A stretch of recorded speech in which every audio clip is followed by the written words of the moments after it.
दोस्तों, जावास्क्रिप्ट में फंक्शन लिखना तो सभी सीख लेते हैं, बट जब बात आती है एरो फंक्शंस की तो लोगों को कन्फ्यूजन होती है। उन्हें ये नहीं पता होता है कि एरो फंक्शन कैसे दिस कीवर्ड को हैंडल करता है। तो दोस्तों, आज हम इसको डीपली अंडरस्टैंड करेंगे। ठीक है, तो चलिए शुरू करते हैं।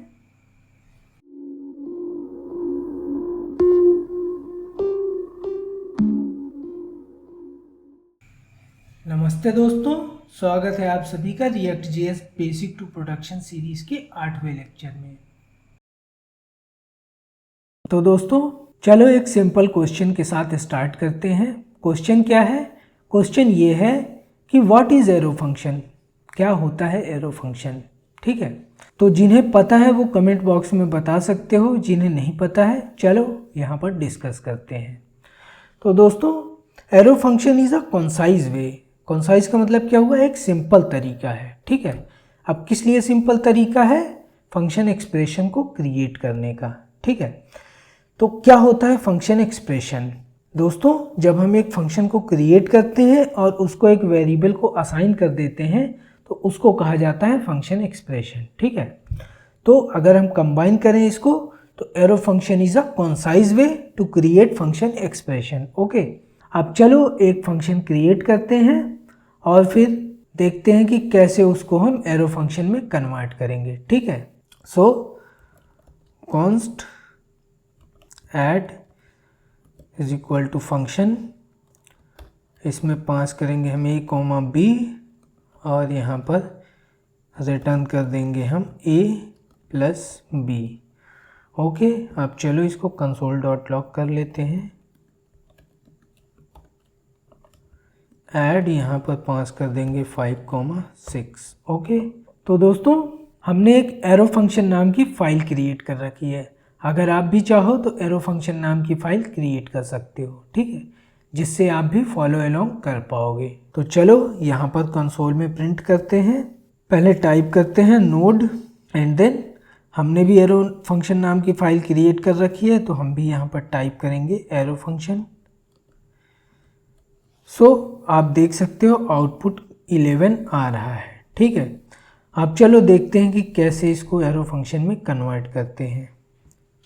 एरो फंक्शन में कन्वर्ट करने के लिए आपको सिंपली क्या करना है, फंक्शन कीवर्ड को रिमूव कर देना है और क्या करना है, अब क्योंकि नाम एरो फंक्शन है तो कहीं ना कहीं तो एरो आएगा, तो यहाँ पर एरो आ जाएगा। ठीक है, ये हमारा बन चुका है एरो फंक्शन। ठीक, अब चलो इसको प्रिंट करवा लेते हैं। तो आप देख सकते हो 11 आ रहा है। So for so good. ठीक है, अब चलो इसके कुछ वेरिएशंस देख लेते हैं। एरो फंक्शंस के कुछ वेरिएशंस होते हैं, चलो अब वेरिएशंस को देख लेते हैं। ठीक, तो पहला वेरिएशन होता है नो पैरामीटर।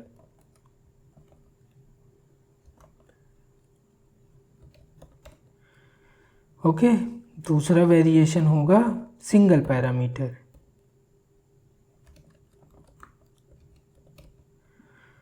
और तीसरा वेरिएशन होगा मल्टी पैरामीटर।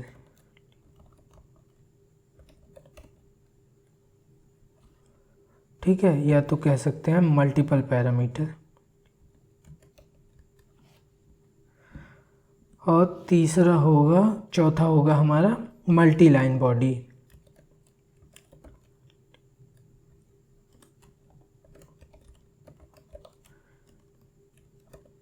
ओके, अब चलो एक एक करके इनको समझते हैं। तो नो पैरामीटर मतलब आपको सिंपल नाम से ही पता चल रहा है कि इसमें कोई पैरामीटर नहीं होगा। ठीक है, तो चलो एक ग्रीट नाम का एक फंक्शन क्रिएट करते हैं। So greet is equal to function, कोई पैरामीटर इसमें नहीं होगा। सिंपली हम यहाँ पे कंसोल डॉट लॉग करेंगे और इसमें टाइप करेंगे हम हेलो विनोद। Hello, okay. ठीक है, अब जिन लोगों को नहीं पता कि विनोद कौन है वो चैट जीपीटी से पूछ सकते हो। ठीक है, अब जिन्हें पता है वो कमेंट बॉक्स में भी बता सकते हो। सो यहाँ पर फंक्शन को कॉल करेंगे हम ग्रीट। ओके, नाउ कॉल कर लिया हमने। अब कंसोल डॉट लॉग में जाएंगे तो आप देख सकते हो हेलो विनोद प्रिंट हो रहा है। ठीक है, यहाँ पे भी हमने console.log कर रखा, तो इसको पूरे को हम कमेंट कर देते हैं। ओके, नाउ आ जाते हैं अब यहाँ पे। तो हमने सिंगल नो पैरामीटर वेरिएशन को देख लिया। ठीक, अब चलो इसको कन्वर्ट करते हैं एरो फंक्शन में। तो कीवर्ड को, फंक्शन कीवर्ड को रिमूव कर देंगे और यहाँ पर ऐड कर देंगे एरो। ठीक, अब एक चीज़ और आप यहाँ पे कर सकते हो, आप इसको रिमूव कर सकते हो यहाँ से कर्ली ब्रैकेट को। ठीक, और इसको ऊपर लेके आ जाओगे आप यहाँ पे। ठीक है, ये हो गया। तो आप इस तरह से भी इसको लिख सकते हो जब आपके पास फंक्शन की बॉडी में सिंगल स्टेटमेंट होगा। ठीक है, चलो कंसोल में देख लेते हैं।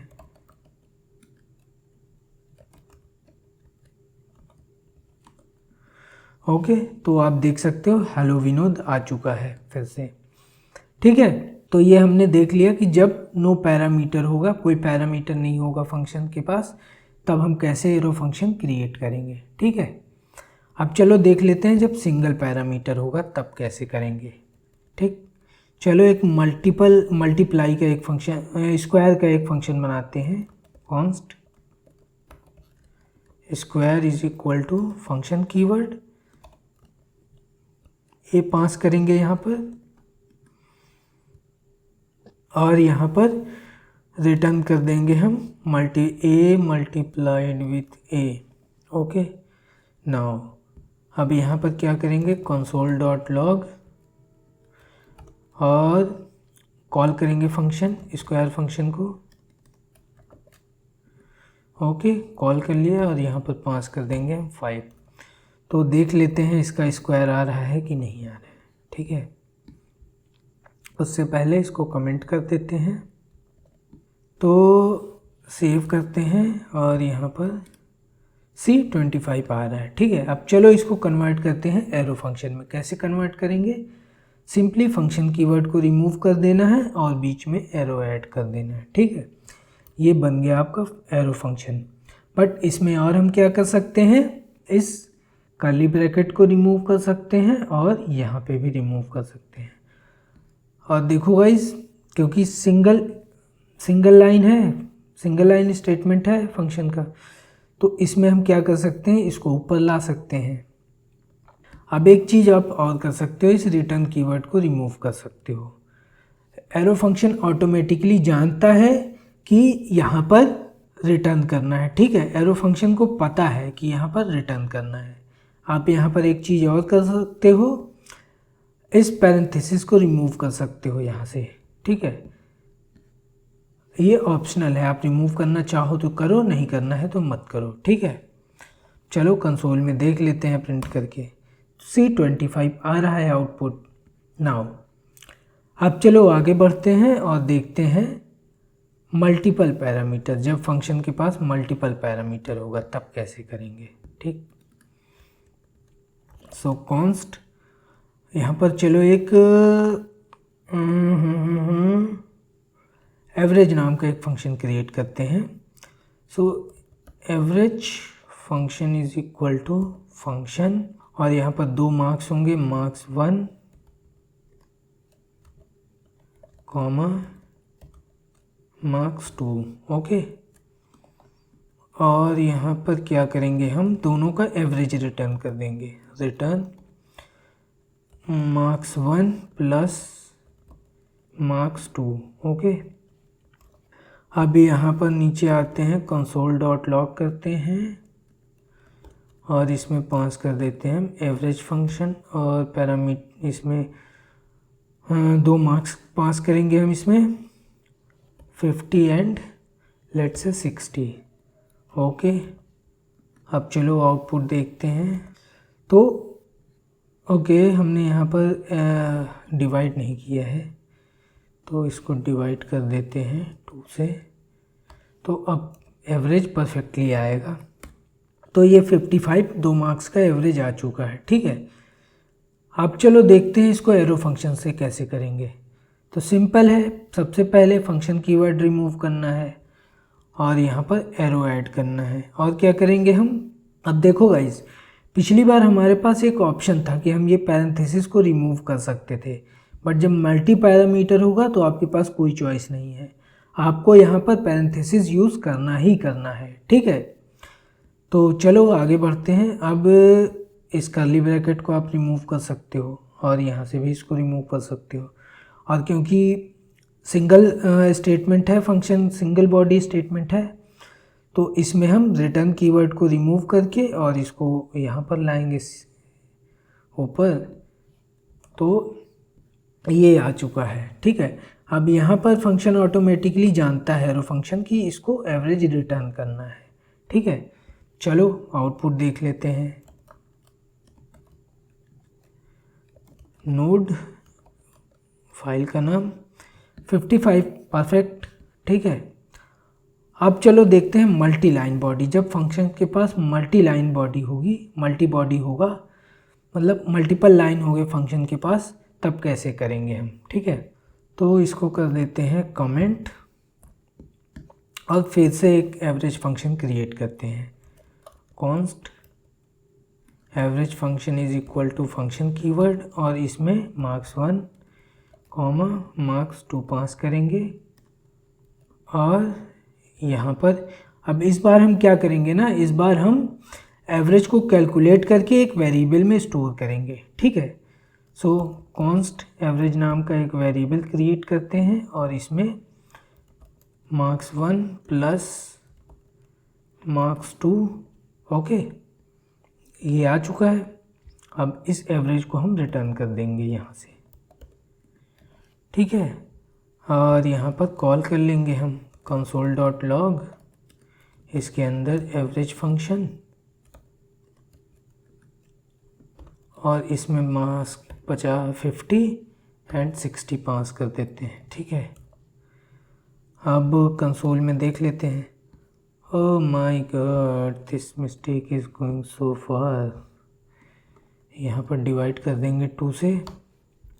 ओके, सो अब देखेंगे 55 एवरेज आ रहा है। ठीक है, अब इसको देखते हैं कि कैसे इसको हम एरो फंक्शन में कन्वर्ट करेंगे। ठीक है, तो सबसे पहले फंक्शन कीवर्ड को रिमूव करेंगे, फिर यहाँ पर ऐड करेंगे एरो। ठीक है, अब क्या कर सकते हैं, अब हमारे पास कोई ऑप्शन नहीं है। ठीक है, अब ना हम यहाँ पर पैरेंथेसिस रिमूव कर सकते हैं, ना हम कर्ली ब्रैकेट को रिमूव कर सकते हैं। क्यों? क्योंकि हमारे पास मल्टीपल लाइन स्टेटमेंट्स हैं। ठीक है, और यहाँ पर हमें एक्सप्लिसिटली बताना पड़ेगा कि हम एवरेज रिटर्न कर रहे हैं। ठीक है, पिछली बार सिंगल लाइन में तो हमें नहीं बताना पड़ा, बट यहाँ पर आपको बताना पड़ेगा। ठीक, अब चलो इसको प्रिंट कर लेते हैं कंसोल में।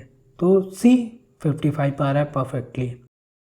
तो गाइस, ये तो था एरो फंक्शन का वेरिएशन। ओके, तो चलो अब समझते हैं कि कैसे एरो फंक्शन दिस कीवर्ड को हैंडल करते हैं। तो दोस्तों, जैसा कि आपको पता ही होगा कि एरो फंक्शंस के पास अपना खुद का दिस कीवर्ड नहीं होता है। दे लेक्सिकली बाइंड दिस, मतलब ये जो है ना इनहेरिट करते हैं दिस कीवर्ड को फ्रॉम देयर सराउंडिंग स्कोप। ठीक, अब ये सराउंडिंग स्कोप कौन क्रिएट करता है, ये स्कोप कौन क्रिएट करता है, ये हमें समझना है।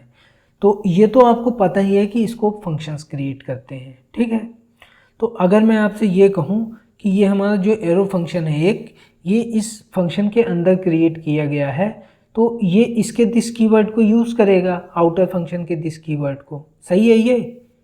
हाँ, ये तो सही है। ठीक है, तो अब हमें ये समझना पड़ेगा कि ये जो आउटर फंक्शन है इसका दिस कीवर्ड कैसे काम करता है।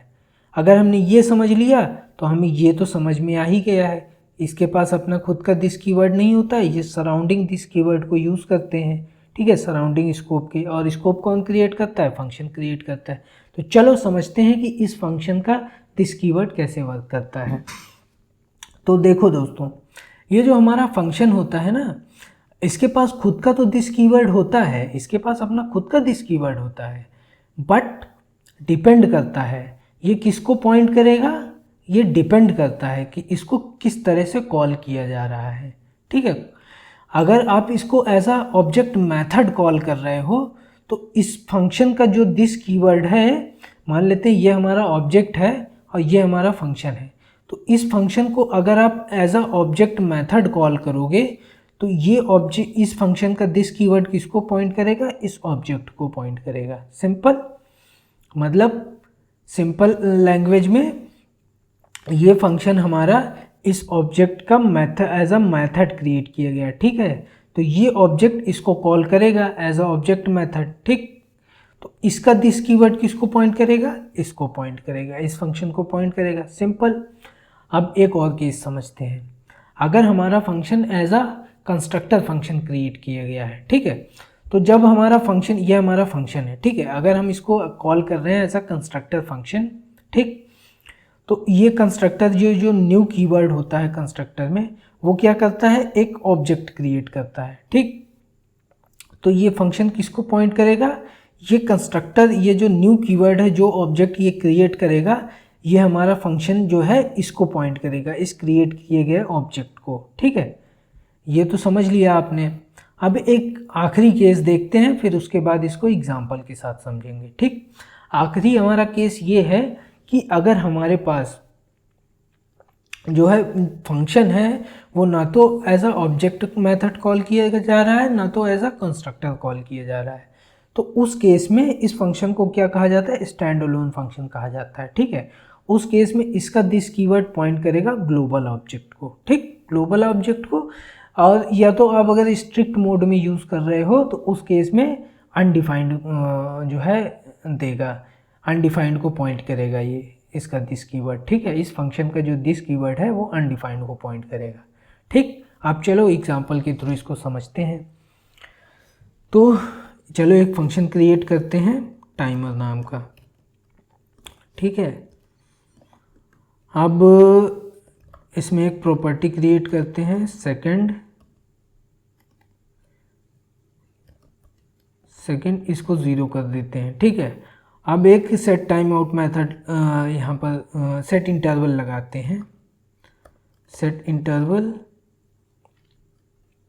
और यहाँ पर दे देते हैं 1000 मिली सेकेंड, ठीक है।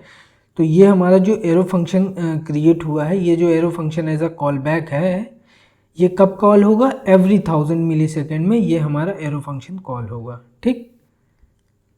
अब चलो यहाँ पर एक काम करते हैं, 30 डॉट सेकेंड को इंक्रीमेंट कर देते हैं प्लस प्लस, और फिर यहाँ पर प्रिंट करेंगे console डॉट लॉग, और यहाँ पर 30 डॉट सेकेंड को प्रिंट कर देंगे, ठीक। अब चलो इसको कॉल करते हैं एज अ कंस्ट्रक्टर, ठीक। Const time is equal to new और टाइमर, ओके। तो हमने इस समय इसको क्या किया है, हमने इसको as a constructor function call किया है, ठीक है। तो ये न्यू कीवर्ड क्या करेगा, एक ऑब्जेक्ट क्रिएट करेगा, एक ऑब्जेक्ट क्रिएट करेगा और उसमें सेकंड प्रॉपर्टी को स्टोर कर देगा, ठीक है। Second is equal to 0 store कर देगा, और ये ऑब्जेक्ट इस टाइमर में स्टोर हो जाएगा, ठीक, सिंपल। तो ये हमें पता चल गया। अब इस समय इस फंक्शन का दिस कीवर्ड किसको पॉइंट करेगा, ये जो टाइमर फंक्शन है इसका दिस कीवर्ड, ये दिस किसको पॉइंट करेगा, ये दिस पॉइंट करेगा इस ऑब्जेक्ट को, ठीक है। इस ऑब्जेक्ट को ये दिस पॉइंट करेगा, ठीक। तो इस फंक्शन का दिस कीवर्ड किसको पॉइंट करेगा, इस ऑब्जेक्ट को पॉइंट करेगा, ठीक है। तो अब अगर हम आते हैं अपने एरो फंक्शन में, तो एरो फंक्शन के पास अपना खुद का दिस कीवर्ड यूज होता नहीं है, तो ये सराउंडिंग के दिस कीवर्ड को यूज़ करता है। तो ये दिस कीवर्ड इस फंक्शन का दिस कीवर्ड है, इस फंक्शन का दिस कीवर्ड इस ऑब्जेक्ट को पॉइंट कर रहा है, ठीक है। तो अल्टीमेटली ये दिस डॉट सेकेंड किसको अपडेट करेगा, इसको अपडेट करेगा, ठीक है। इसको अपडेट करेगा, फिर इसको प्रिंट करेगा यहाँ पर, ठीक, सिंपल। अब चलो देख लेते हैं। तो यहाँ पर टाइमर, ठीक है। अब कंसोल में जाते हैं,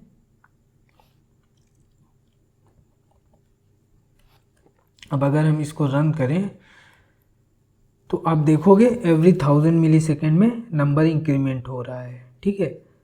ये जो सेकंड था, वो जो प्रॉपर्टी थी, सेकंड प्रॉपर्टी, ये इंक्रीमेंट हो रही है, +1 ऐड हो रहा है, फिर प्रिंट हो रहा है, ऐड हो रहा है, फिर प्रिंट हो रहा है, ऐड हो रहा है, फिर प्रिंट हो रहा है एवरी 1000 मिली सेकेंड में, ठीक। तो ये तो आपने समझ लिया।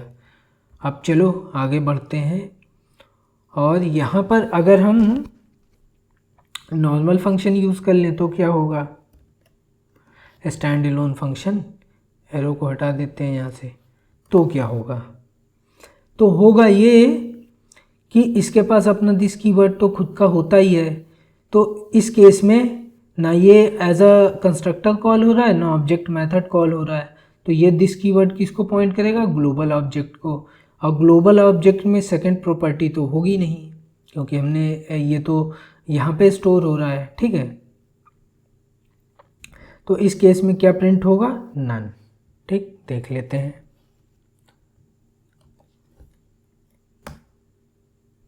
तो देख सकते हो आप यहाँ पर नन प्रिंट हो रहा है, बट अगर हम इसको सही करना चाहें तो कैसे इसको ठीक करेंगे, या तो हम एरो फंक्शन यूज़ कर लें, या तो हम एक काम कर सकते हैं, हम यहाँ पर दिस को स्टोर कर दें, let that is equal to this कर दें, ठीक, इसमें हमने इस फंक्शन के दिस को स्टोर कर लिया है। अब हम इस दैट को अगर यूज़ करेंगे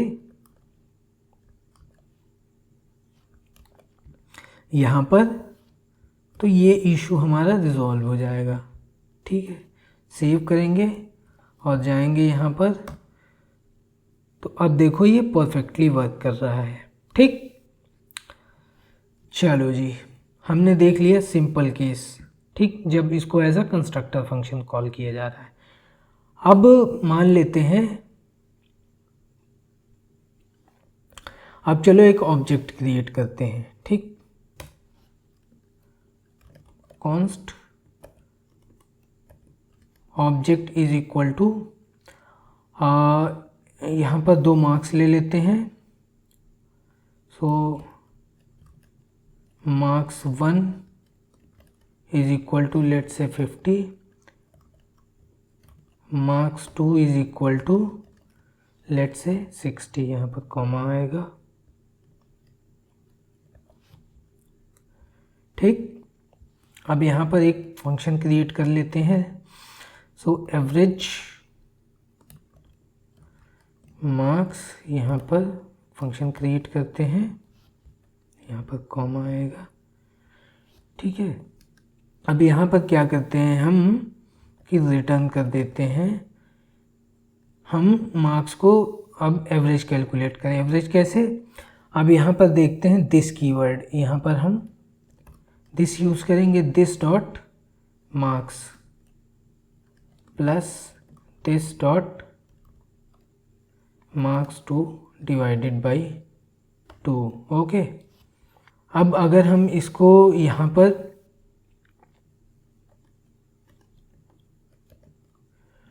ऑब्जेक्ट डॉट